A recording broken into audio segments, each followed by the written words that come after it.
Okay. Hi, everybody. Can you hear me?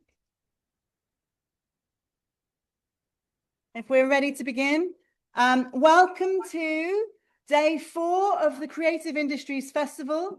And this event organized by the Audience Project and led by Daniela. And also welcome to Understanding Culture module CMC. So just to explain for my students who are here for their module Understanding Culture, the first hour is a takeover from the Creative Industries Festival, and Daniela will tell us more about the audience researchers that will be presenting as part of that hour. We'll then have a break and then meet back here for our usual, what is it today? Psychoanalytic theory of analysis of popular culture. But yeah, the first hour is Creative Industries Festival, and I'm going to hand over to Daniela. Thank you. Now, I think that this is one of my very favorite bit of the festival, if I can say that, and is where audience research comes to life through the work of the students. I think this is the second time we've done that. One of the students is actually back for more, and we'll hear more about it. We have 4 students coming from CMC, digital media production, and film, from different sort of year groups. So 2 third year, well, actually 1 on placement, and a 3rd year and a 2nd year, and I think a PhD student. Am I right? I'm looking at Lindsay. A PhD student, right? Yes. Okay, so what we'll do, I'll call them in. So this is really part of a research group that is called the Audience Project, where we meet up and discuss audience research. And so it's really, really good to see that students are involved in investigating audiences as part of their research project. One thing I want to say, if you become as obsessed as we are in audiences, you do have, at the end of your 3rd year, you do have the possibility of doing a year master by research in audiences. You could do it as a sort of as an individual project. It would be like a mini PhD, and it is independent. You do your own research, supervised by colleagues in the School of Arts and beyond, CMC as well. But also you could try and work within an organization. I have here, we have here one student that is working with the Ultima Picture Palace. So is working in collaboration with the cinema, with the local cinema. Can I just check that we have all been to the Ultima Picture Palace? And if you haven't, you need to go by the end of the week. That's my homework. Okay, I think we're going to start. There'll be a presentation and then a bit of time for questions. Students might be a bit nervous, so it'd be really good if you listen very carefully and get some questions for them, which will make them feel really sort of into what they're presenting. Chanelle is going to be the first one. Thank you very much.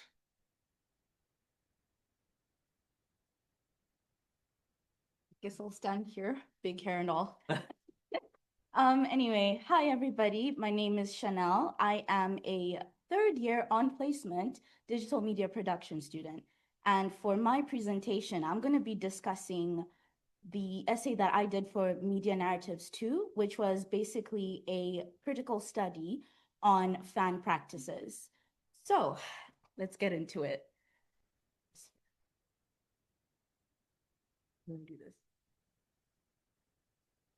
Oh, okay. Technical difficulties. We got a... Oh, there we go.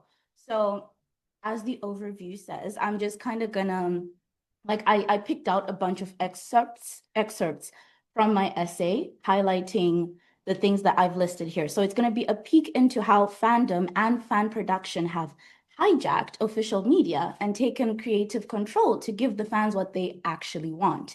So I'm sure that if you are in digital media or anything relating to media studies, you've heard of the term textual poachers, the idea being that people who create fan work essentially just take pieces of someone else's work and then make it their own. And there was a time when this was quite controversial because it was seen as inorganic. But my stance is that it's not so much that you're taking someone else's work and taking credit, but rather that you are seeing potential that has not been explored and then taking your own personal views and then, mixing it together. So we will start with this excerpt in which I highlight the part that says, lately, fans have taken on a position of power and creative liberty, which allows them to decide for themselves what they get to watch instead of only what is marketed to them. So for me to come to this conclusion is because I'm a fan myself. I've been engaging with fandom since I was about 14. I turned 23 this year, so it's been a while. But for me to say that, it's because I think it's really hard to feel satisfied with TV these days. It's kind of been that way for a while, but it's like you would tend to get reruns of the same episodes for particular shows, and you get to a point where you're just simply dissatisfied with what's going on. And because we're all imaginative beings as well, as you continue to engage with the content, you start to kind of imagine different outputs. And so that's essentially what I was trying to bring out here with a particular case study that I did. And my case study was on a fan-made animated series based off the series Miraculous Ladybug. I don't know if anyone else watches it, but you see, you know what's up. But yeah, let's just say this series has been running since, I don't know, I hear we're in season 6 now, but at the time of writing this essay, I think we were fresh into season 4 or 5. I don't know. I had stopped watching. But yeah, I happened to come across someone on Instagram who was doing this series. And she says that it's like a fusion. I listed the names here. So it's like a combination of Miraculous Ladybug, like the official one. And then there was an unreleased show by Zagtoon, the ones that made Miraculous, called Quantic Kids. And then I'm sure most people know The Office. I never actually watched it, but I mean, it's popular enough for everyone to know. So this was like very new because the production quality, it was like very basic animation, but you could tell that there was potential. And it was so cool to see it because she took all the current themes of the show and then started to make them into something else. And that's what I mean when I say that she represents several fans who saw unexplored potential. And so she decided to make her own series. So this is kind of like what we mean when we say the fan's response typically involves not simply fascination or adoration, but also frustration and antagonism. It's like you realize that there is so much more that the story could have turned into, but it's not been explored. And so I took a screenshot of like the comment section, and I think a lot of people who watch that series would agree, where basically one of the things that this series did right was the coupling. So I don't know if anyone else is into shipping. I'm like really, really into it. But one thing that she changed was her approach to the main ship. So everyone knows that it's like typically supposed to be Marinette and Adrian, but that was going nowhere for years. And so she took Adrian and she used Felix. And that was like revolutionary. It was like a breath of fresh air. And so here I do say fan producers may resist and subvert canonical concept as they seek to take a position of mastery and recraft the footage into new ways to tell stories that they find more appealing and to fix the problematic aspects of the media they consume. Like I said, most people were very frustrated with the original pairing, but we were also invested, we kept watching. And so here, I highlight the part that says, the power imbalance between commercial producers and their audience, the producers as the driver dangling a carrot over the audience donkey that draws the cart of engagement and therefore prolonged monetization. What I was getting at here is the fact that Miraculous ran for like what, 8 years apparently, and it's still going. At the time of writing this, it was 8 years. And we were just watching, but nothing was happening. Come to find, it's been like 9 months in universe. How do you run a show for 8 months? I mean, 8 years, and it's only 9 months in universe. Clearly, there was something lacking, and this stopped being more about telling the story and more so about driving engagement. And this is when fans start to feel betrayed because you start to wonder why you're even engaging with something, but it's because of the potential, right? And so this is what I meant when I highlighted the part that says, viewers usually are stuck in this limbo where they're just too deeply invested to actually walk away from the piece of media. But then it's also that there's too emotionally fatigued to actually enjoy it at all. And so this is where us as the so-called textual poachers, the fans who produce, come in. So Zurl decided that there would be no sponsorship for the show. It was entirely from a position of enjoyment. So she animated it by herself. She found voice actors. She wrote the script. She did everything that the entire studio was doing this whole time, and it was a success. She also made it free to watch on one of the most accessible platforms that we have today, YouTube, which most people just watch for free. And that was revolutionary, considering that it's actually really hard to access Miraculous Ladybug unless you're on a paid platform or you're watching on TV, which, let's be real, most people nowadays watch things on their personal devices. So that was another pulling point. She made it so accessible when she could have just put it behind a paywall. We'd have respected it because animation is really, really hard. I can vouch for that because I do digital media production and it's made lots of people cry. But then I think what made us really appreciate her work was the fact that she actually went on to then involve us. She'd post like behind the scenes content. It's like an hour-long stream, just letting us into that process of what she had to go through. And whether or not you yourself are an animator or like a creative, you can still appreciate the work that went into it. And so this is like such a stark contrast to what we were getting from the actual creator of Miraculous Ladybug, Thomas Astruck, right? So he had this like really arrogant attitude to what when fans would like recommend things that he could do with the show, because we all just thought maybe he doesn't know what direction to take, right? And so because of the way that Emzo was so like obviously passionate about what she was doing, we all felt the need to kind of invest to like motivate her to keep going, because now we're like, okay, this might be the resolution that we've been lacking for 8 years. And so we not only bonded with the show, but with her. We got to see her face, we got to hear her voice, we got to see what she goes through, the hours that she dedicates to this. And so at that point, you kind of start realizing as a fan that it's more than just consuming for you, but it is very much an investment of labor, love, and time, because it takes so much time for her to produce these things, but we also dedicate time to watching. So it's a very good relationship, and you respect each other because you're peers, right? And so I didn't put everything in there, but I go on to then explain that it felt like breaking the scales of like hegemony. That's the idea here behind what I was exploring. Because when you look at commercialized TV, it's like they decide what you should watch, what's worth watching. But then when you have fan created productions, we get to take the steering wheel and we decide what's worth watching. And so really that was my critical exploration of the series. I have put my socials there in case anyone ever wants to connect, but that is all from me. Thank you. Thank you. Wow. And we got some comments, especially from those that have been watching the series, or questions.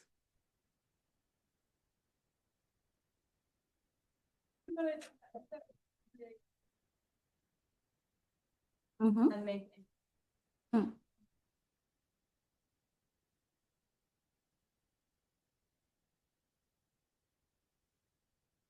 Mhm.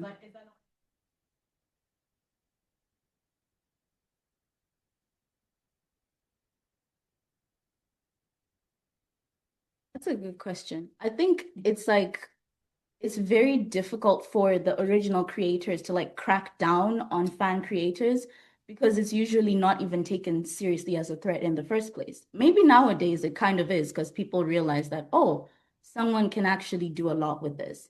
But I guess that's kind of what the person I studied did well. She made it free. Had she tried to monetize it, yeah, she'd have had like probably a lot of lawsuits on her tail.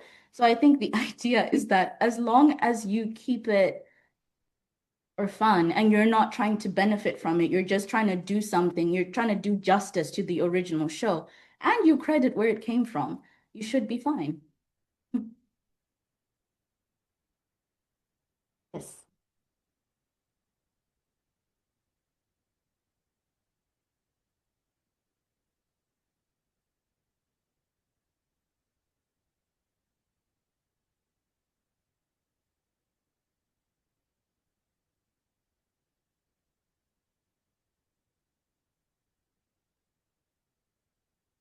I like to think of it as like a pre-built world. Like if you play simulation games, I play The Sims, by the way, but Sims 2.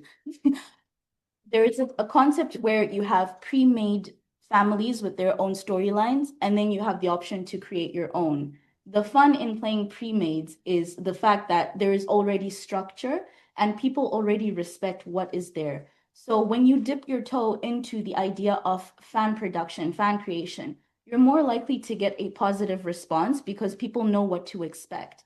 They will still respect your own original work, but I found that people who initially start in fan production and then go on to make their own original works after that, by then have created some sort of loyalty with the audience because they've done justice to the previous already existing characters and world. I hope that answers the question.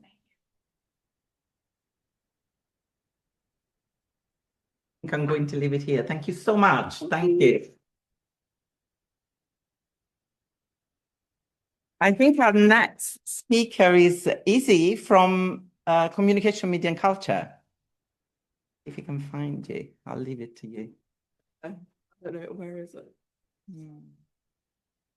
Yeah.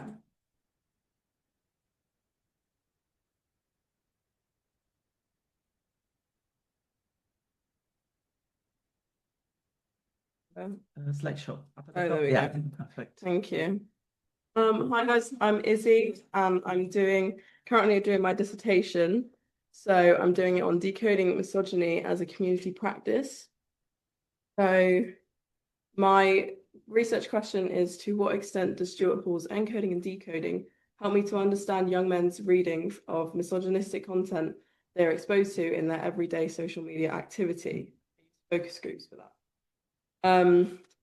So my goals for my dissertation was to gain a sort of insight into young men's how young men make meanings of the misogynistic content that they see on their social media feeds. So like Andrew Tate and anything sort of anti-feminist. And I wanted to do that with Stuart Hall's encoding and decoding theory, because he talks about how producers encode their meanings and the audiences decode the meanings.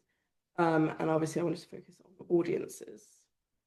So my findings from this research are still ongoing. I'm still writing about my findings, so it's not finished yet. But so I did participant perceptions, so third person effect and their younger selves. So I found that the young boys kind of they accepted that they were kind of, I'm just still trying, they claimed that the extreme content was kind of, it affected them when they were younger, but they didn't say that it affected them now.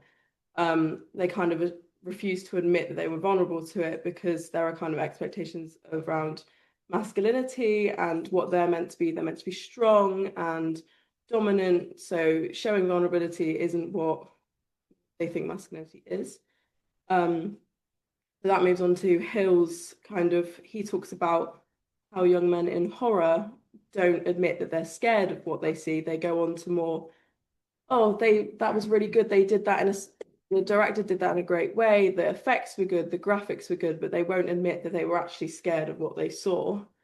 So that relates to my work because they know that there's misogyny on social media, but they don't admit that they're actually affected by it themselves. So, and they had varying readings to that because they kind of didn't know. They had like a negotiated sort of reading towards it because they accept it, but they don't admit that they're affected by it. So that moves on to interpretive communities. Because I did a focus group, I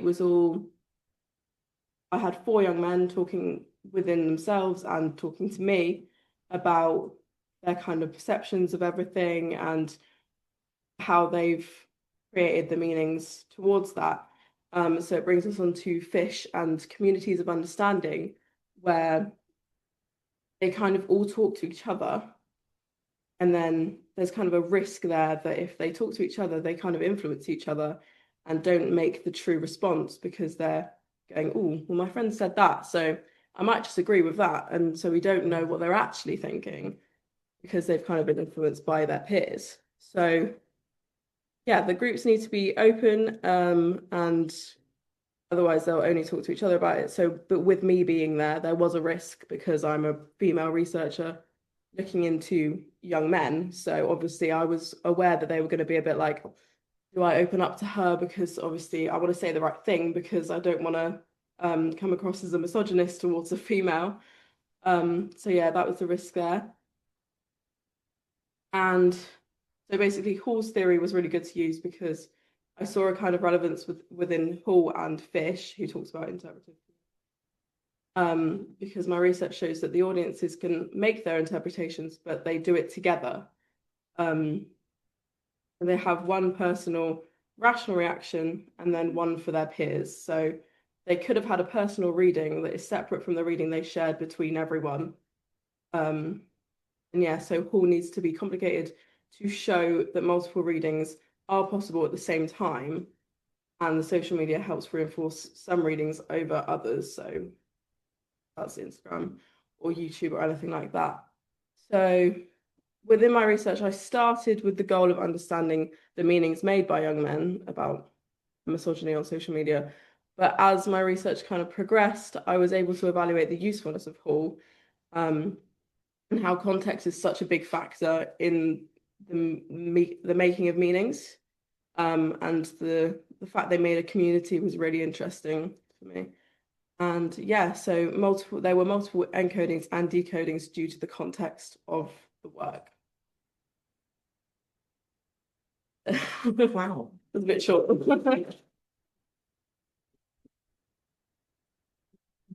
While you guys think of a question, I've just got, this is such an interesting, made me think because I was working with audiences and men in particular, and we were asking them whether they were crying at the cinema. And as a group, they would always say no. Yeah. And in individual interviews, they would talk about crying in specific scene and in specific sort of context.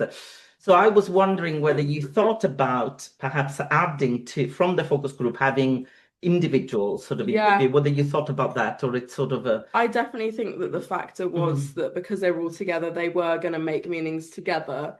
So if I went and talked to one-on-one, maybe they would have had a different reaction to that. Maybe they would have been more vulnerable and open up a bit more. And because they also knew each other, because I got my research participants from one of my society group chats. So they all knew each other. So I guess that was a factor, and they also wanted to agree with them because you don't want to conflict with your friends. Well, absolutely. Well, but it's interesting that you're sort of articulating that and you need to reflect on that. Thank you. Yeah. Brilliant, Izzy. Well done. Oh, really really good. Great. It's a great project, and also the way you talk about it is really.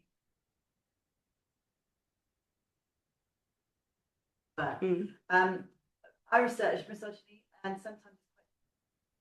The question is, what are both the kind? I know that this is your dissertation project. You are still writing, so I know. From the focus group, what were the bleakest and the most hopeful things that emerged? Okay. When we talked about the content they saw, obviously they talked a lot about, as I said before, what they saw when they were younger and the kind of age restrictions and how they had a lot more freedom then instead of now because we've got laws about like social media and stuff. But one of the guys said that he saw a beheading and a lot of other like really violent sexual things. And obviously I thought like, Christ, that is really bleak. Like it's just like, and he talked about it so casually, like it was just a normal thing. And that was just really like, it kind of, and they all agreed with each other. I was like, I didn't know that this was a thing. I didn't know that you could just access that. And when they were younger as well, that's really like, they've grown up with that. So that was the bleakest. You look after yourself when you're having these kinds of things as well. Yeah. And then I think the most positive thing is that they all, obviously this could be because they were talking to me, but they all did disagree with misogyny, and they were talking about how horrific Andrew Tate is and all of the content. So that gave me hope that people aren't actually agreeing with him, at least the people that I spoke to. So kind of hopefully that mindset shifts to everyone, and disregarded, hopefully. I'm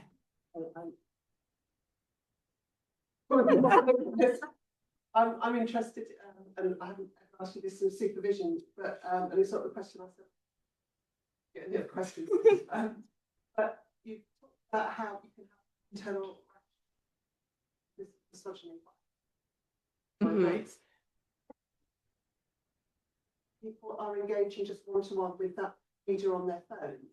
One could argue that is individual. It's also which those comes into play, or do you think consuming Andrew Tate individual are they consuming Andrew Tate the whole other community that responds in a way? Sense of whether they I think it was a bit of both. Yeah. I think they saw it, but they also they talked about comments and like reposts of Andrew Tate, and they were talking about how people commented that this is really good or this is really bad. So they had their own initial reaction to that, but they also engaged with everything else, all of the like conversations about him online. It was really interesting to like see that they talked about that as well. Like comments is really interesting because not only are you looking at what the producer has created, but you're also looking at how other people are reacting to it as well and making your opinions of their reactions. Well, Izzy, you need to come back and tell us when it's finished. I want to have the final results. This is fascinating. Yeah. Thank you so much. That's brilliant. We go back to digital media production with Seb, second year. This is great. Yes. Where do I go? Tap. That's the one. Hello, my name's Seb, Digital Media Production Year 2, and I'll be showing you guys a video essay I made last year in media narratives.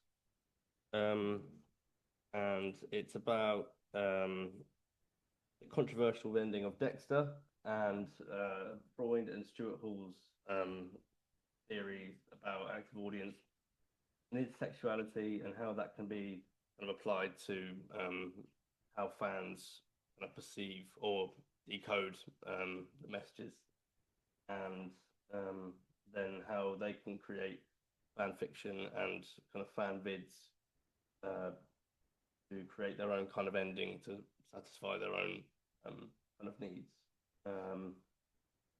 I was in the audience actually last year for this talk and was directly influenced by Chanelle's talk. So let's have another round of applause for Chanelle. And Izzy as well. Won't go with anything like that. But yeah, not so much talking from me today, thankfully. I don't know how you guys do that. So I'm just gonna hit play and then we'll have questions.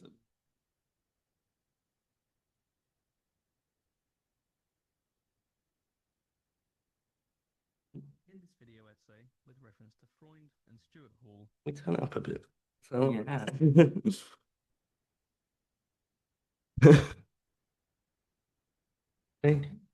See? Again.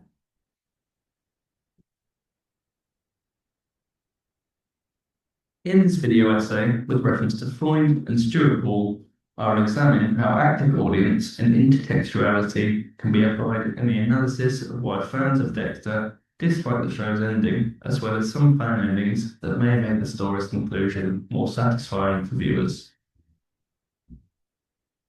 The conclusion of Dexter Season 8 was supposed to be a climax of 8 years of gripping storytelling. However, the finale delivered an underwhelming conclusion that polarized fans. But why is this ending so controversial? Firstly, in relation to the final season of Dexter, I will look at the idea of the active audience from encoding decoding in the television discourse by Stuart Hall. This is Hall's foundational essay where he first introduced the encoding and decoding model. In the essay, he argues that media messages are not simply received passively by the audience, but rather are actively interpreted in different ways. He introduces 3 hypothetical positions from which audiences may decode media messages. Number one, the dominant hegemonic position. In this position, the viewer decodes the message in a way that is intended by the producer, accepting the dominant cultural norms and values without question. Number two, the negotiated position. Here, the viewer accepts part of the dominant message, but also brings their own context, leading to a modified or partial understanding. And finally, number three, the oppositional position, where the viewer interprets the message in a way that is in direct opposition to the intended meaning. This is how the finale was originally encoded. Dexter fakes his death and becomes a lumberjack. This was intended to suggest a kind of moral exile, with Dexter withdrawing from society to prevent further harm. However, a large portion of fans decoded the ending from the oppositional position and rejected the finale. They saw it as a cop-out that let Dexter evade real accountability, a betrayal from the narrative arc, and a failure of ethical storytelling.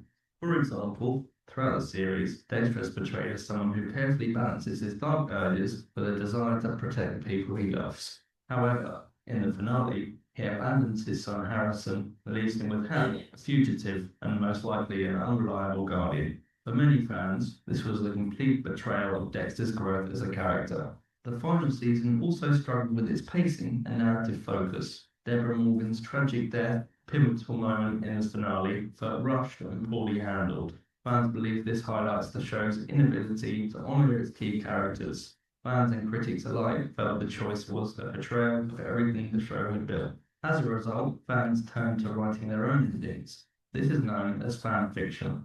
Fan fiction is a story written by fans in honour of a TV show, movie, video game, etc. This is a prime example of intertextuality, which refers to the link between different texts where one text references, influences, or is connected to another. These activities can also be seen as examples of the negotiated and oppositional decoding positions. This type of fan practice is also similar to fan bidding, which is written about in Katharina Freund's Becoming Part of the Storytelling, Fan Bidding Practices and Histories. Fan bidding is a type of visual fan fiction where film and television clips are edited and set to music. Although I will not be speaking about fan bidding directly, I will still be referencing Freud and her ideas of becoming part of the storytelling through written fan fiction. In relation to Dexter, many fan fiction stories can be found online. For example, there is a whole Reddit page dedicated to Dexter, including fan fiction and more specifically, fan endings. However, after doing some research elsewhere, I stumbled upon a few alternate endings on the website Medium, written by a user in 2013. One that resonated with me personally as a fan read, Dexter wakes up to find himself in a kill room, wrapped in plastic, with pictures of his loved ones taped everywhere. He is confused until the killer is revealed to be Deborah. None of these people on the wall are dead, but they will be destroyed when they find out who you really are, she tells him. I'm sorry, I love you, but I can't let you kill anymore. And she stabs him to death. Deb lives on with the secret. In my opinion, I believe this is an excellent alternate ending, as it will be a full circle moment for fans. This is because Deborah is killing Dexter by replicating how he would kill his own victims. Also, throughout the series, Dexter lives by a code that justifies his actions, killing criminals who have escaped justice. However, by the end of the series, his actions often blur the line between justice and his personal need to kill. Dexter's death would signify he's no longer above the law, which is symbolic in this case, as Deborah, his sister, is a member of the police force. Going back to Freund's idea of fans becoming part of the storytelling, in her chapter, Freund mentions Jenkins' assertion in Textual Poachers that fan audiences not only freely interpreted meaning from media texts, also create their own meanings in fan fiction, art, and vids. The fanish position towards the text was one of both adoration and frustration. Fans do not own the text and have no real effect on its outcomes, and thus create their own interpretations and meanings in the form of fan works. In conclusion, the backlash to Dexter's finale was not simply about its plot decisions, it was deeply rooted in the relationship between media creators and their audiences. By applying Stuart Hall's encoding and decoding model, we've seen our viewers as active participants decoded the finale through their social and cultural lenses, leading to a widespread dissatisfaction when the ending clashed with their expectations of Dexter's character arc. Likewise, Freud's explorations into fan practices reveal how disappointed audiences move beyond passive viewership, instead become co-creators who use fan fiction and other creative methods to take the story into their own hands. The alternate ending discussed displays how fans channel intertextuality to create conclusions that align more closely with the moral codes established through the series. Rather than simply rejecting the official ending, these fan interpretations reflect a desire to honour the characters' journeys and stay true to the story. Ultimately, the controversy surrounding the Dexter finale underscores a larger truth in media studies. The audiences are no longer just consumers of content, they are active participants in storytelling, constantly reshaping meaning and legacy through their engagement.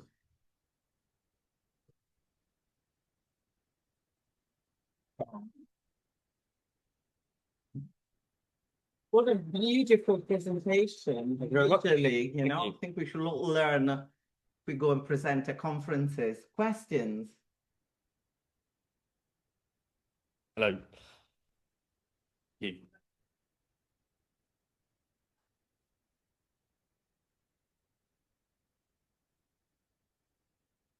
But my question is, I thought idea about breaking the law. Yep. I suppose probably philosophical.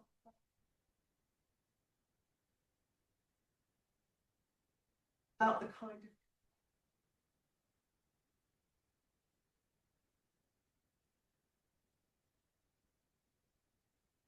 that the argument is Yeah, I mean, throughout the series, his code is kind of like the main kind of root of the way he does things, and his thing is basically, I'll only kill criminals that have killed themselves. So it really is that kind of full circle, yeah, basically, and that's what he believes in. And I think if he's to die by that way, from his sister, who's kind of the only one who knows about his dark kind of side persona, then it really will be kind of a full circle moment.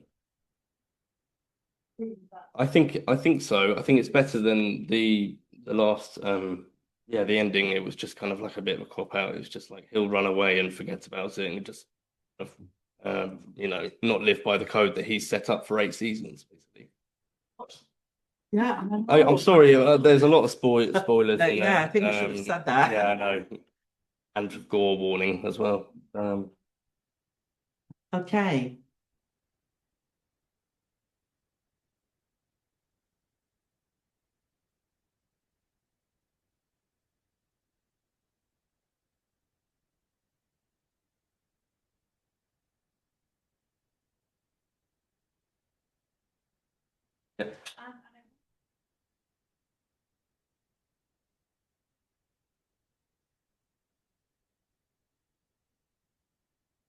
I think that it works beyond.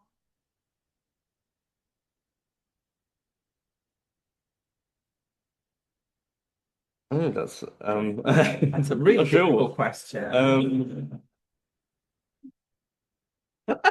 I think if in the terms of people really kind of delving deep into a story and kind of getting forensic about the storyline and kind of not missing any detail, then yeah, I think that applies for lots of other shows and TV and films and everything.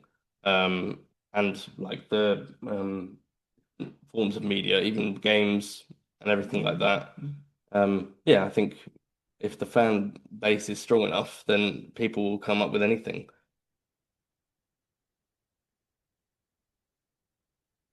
I think it's probably, the show, as you know, or anyone else that has watched it is don't always know like what happens until Dexter really finds out, and you follow him on that journey. So I think it is extra special in the crime genre because you're acting as your own kind of detective. So yeah. I agree. I just saw somewhere. Thank you. And the form. Having spent time with the fans or observing the fans, anything interesting?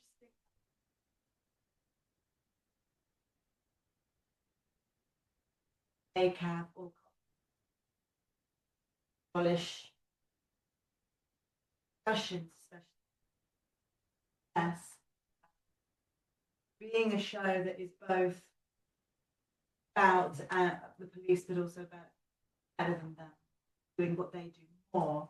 I'm just wondering if there's any. I mean, maybe there was just they weren't talking about that. Get any sense at this moment? I didn't speak to anyone about the show, but as a fan, and you know, knowing that the storyline is kind of doing what the police do but better, I don't think it's that kind of. I don't want to say it's that kind of. No, I don't think so. I think it stays within its own kind of universe, and yeah, that's why it's kind of so fan driven. Yeah, I don't think it's that. Yeah. Seb, thank you very much. My This pleasure. is brilliant. Thank you very much. Okay, I think we have one more from Simon. I'm not really sure what I'm doing now. This. Okay, there we go. And Simon is not here, but he sent us a presentation, which I'm going to try and... is this okay? Can I do it like that? It'd be nicer if I had it. Okay, shall I just go? And we can just watch it and enjoy it. Is that okay? Shall I go? Hi, so my name is Simon. Today I'm going to be presenting on captive narratives, true crime audiences, and the evolving representation of prisons in contemporary true crime media. So this is the second year running which I will be presenting at the Audience Project, and today I'll be drawing again from some of my PhD thesis findings.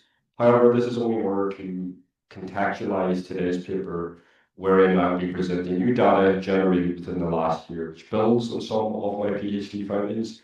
Specifically, I'll be delving into reception studies and, as aforementioned, the evolving role of prison representations in modern true crime content. Now, firstly, the visual illustrates my mapping of the true crime genre. So since the onset of the true crime boom, the genre has increasingly functioned in transmedia form, wherein the case story unfolds across various platforms. Now, my findings have established a strong interrelationship and a connection between screen tourism and dark tourism, and this confirms that popular media most often serves as the primary entry point to true crime transmedia narratives, which in turn can lead to more immersed engagement in the form of online true crime communities, murder media, and also on-site based dark tourism. So just turn attention away from supply side of things to demand. There is what I posit to be a true crime consumer continuum. So there exist four broad categories of true crime consumer. Number one is the non-audience members, so those who do not consume true crime in any way, shape, or form.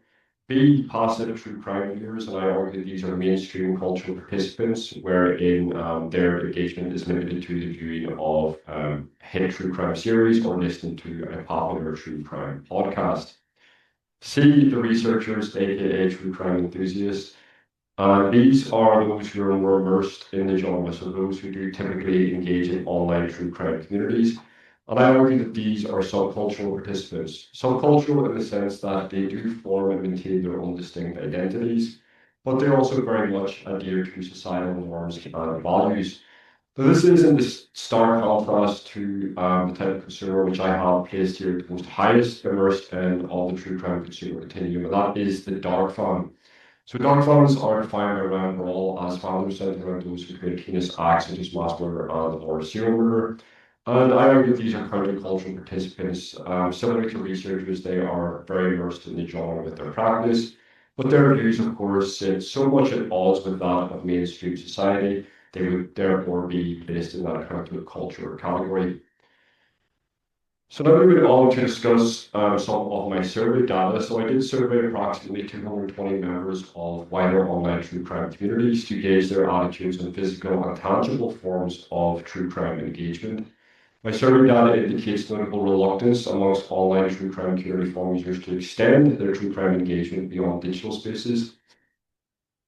Significantly, only 27.5% expressed an interest in participating in crime tourism in the future, with many citing deterrents such as social stigma, ethical concerns, and the perceived insensitivity towards victims of crime. However, what's interesting is that whenever I did cross-tabulate this data into subgroups, a clear shift emerged.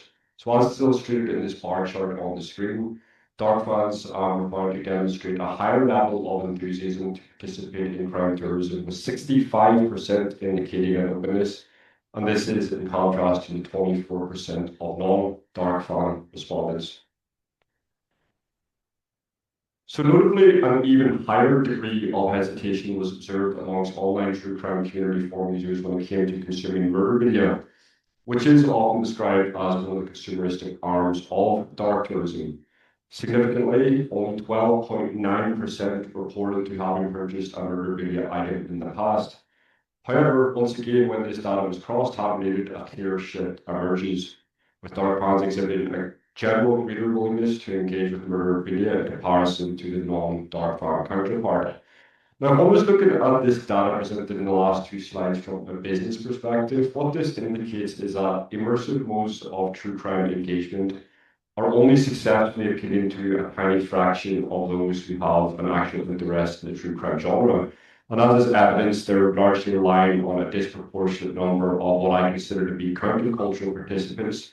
And there's clearly scope for these true crime experiences to appeal to more of the mainstream cultural participants. So this does highlight that the continued stigmatization surrounding these activities pose significant barriers to wider participation. So now moving on to look at the role of prisons and the ways in which this has transformed in the current era of true crime. Now, the reason why I was prompted to think about prisons was in preparation for a specialist penal heritage conference which I attended and presented at in the summer. So what's notable is that historically the true crime genre has followed a largely formulaic approach. So in the pre-streaming era, true crime television was typically presented in the form of 90-minute documentaries. So as is shown at the display at the top of the screen, these narratives focused heavily on procedure, justice, and resolution, which typically covered events from the initial crime detection all the way through to trial and conviction. Now, as is shown below, the true crime in the streaming era has continued to follow a generally formulaic structure. However, what is noteworthy is that that formula has evolved and it has been added to. So true crime content has moved to long-form episodic series, and this expanded structure has allowed for greater narrative depth, which often delves into the perpetrator's backstory and psychological moves prior to the crime, as well as developments following conviction, which includes the prison life of the perpetrator. So this shift reflects not only the spatial flexibility afforded by Netflix's serialized format, but also a broader cultural appetite for stories that explore the complexities of justice, punishment, and the inner lives of the convicted. And this modern manifestation is particularly evidenced in Netflix series such as Conversations with a Killer, which construct narratives around the prison voice of the perpetrator. In doing so, these texts, which I argue, reframe the prison not merely as a site of containment, but as a confessional stage, a space for myth-making, reflection, and even, at times, cultural spectacle. So I did conduct a mini literature review on the topic of prisons and representations and the impact which this has on audiences prior to commencing my reception study. And what I found was that it was well established in existing scholarship that media portrayals of prisons have been found to shape attitudes toward criminal punishment. Now, such depictions are widely understood to generally reinforce carceral governing practices, and this is a dynamic which is encapsulated by what is dubbed the prison televisual complex. Moreover, in dark tourism context, prisons have been observed again to create a social distance between the punished and the penal spectator. So our current theme here being in existing scholarship is that representations of prisons generally reinforce those dominant punitive ideologies. So just with the dynamic shift discussed in the previous slides in mind, and also the existing literature presented on the slide prior to this one, I have turned to reception studies to examine how audiences respond to modern prison representations. and this was for the conference in August, which I explored the question of how do YouTube commenters respond emotionally, ideologically, and ethically to prison scenes in true crime content. By answering this question, I conducted a ethnographic linguistic analysis of viewer comments on a YouTube clip featuring the prison separation scene of Eric and Lau Menendez, as featured in the Ryan Murphy's 2024 Monster series. I'm sure some of you listening to this have seen that scene. It's a highly emotive scene which concludes that second installment of the Monster series. But just to elaborate on methodology, drawing on CausyNet's ethnography and discourse analytical methods, I collected 138 top-level comments and coded them for effective language, ideological stance, and engagement with carceral justice. Now, I do want to preface these findings by acknowledging that this is a relatively small-scale reception study, which is based solely on the analysis of the response to one cherry-picked selected scene. So therefore, further research is indeed required in order to substantiate and extend these observations. Nonetheless, as per the data displayed on the screen, the analysis did reveal an overwhelming use of emotionally charged language and a significant degree of critique towards carceral logic in comparison to carceral endorsement. So these findings therefore suggest that audiences are not only emotionally invested in incarcerated subjects, but are also increasingly critical of carceral practices. And this is particularly true when mediated through the lens of complex television.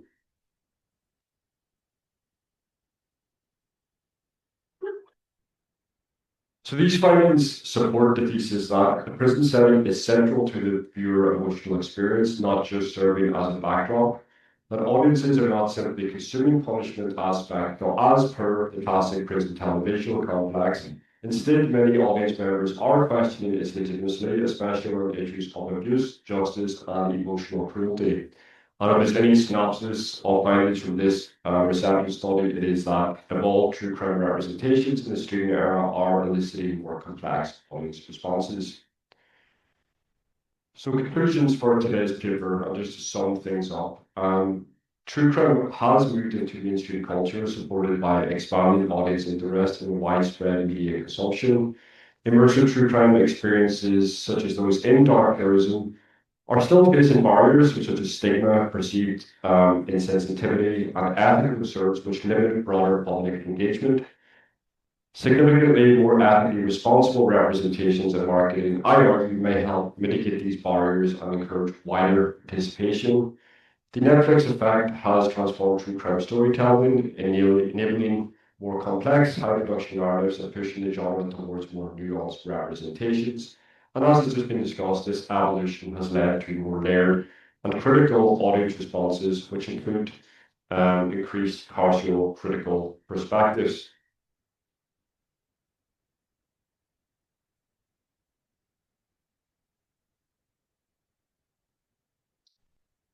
Okay, wow. Shame Simon isn't here. Would have been great to have him.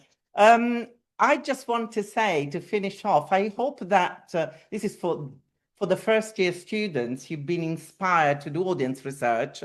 You've had a wide range of topics, methodologies, from different subjects, DMP, CMC, and film, and also different sort of levels, second year, third year, all the way up to PhD. Can you just join me to thank all the speakers once again? Thank you, guys.